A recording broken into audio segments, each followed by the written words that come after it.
Hello guys, welcome to my vlog. आज जा रहे हैं हम सब्जी लेने के लिए सब्जी वाले के यहाँ। हमारे यहाँ एक ही सब्जी वाला है, वो भी संतेला सब्जी वाला, उसके यहाँ जा रहे हैं। देखो आप, ये बीच में गाड़ी आ गई, अभी जा रहे हो। भाई रुक कहाँ जा रहा है, रुकना जरा। चलो भाई चलो, सब्जी लेने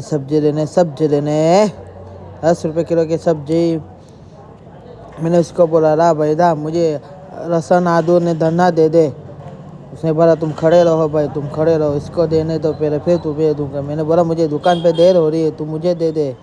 वो देख देख देख कितना सड़ा गड़ा धनिया दे रहा है उसको। देखो भाई देखो, मैंने बोला भाई मुझे अच्छा धनिया चाहिए तो ही लूँगा, बाकी इधर ही फेंक के जाऊँगा।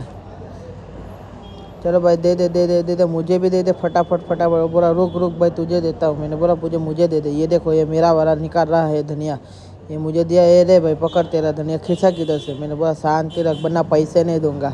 अच्छा लगा तो लाइक शेयर एंड सब्सक्राइब जरूर कीजिएगा। मिलते हैं नेक्स्ट ब्लॉग में।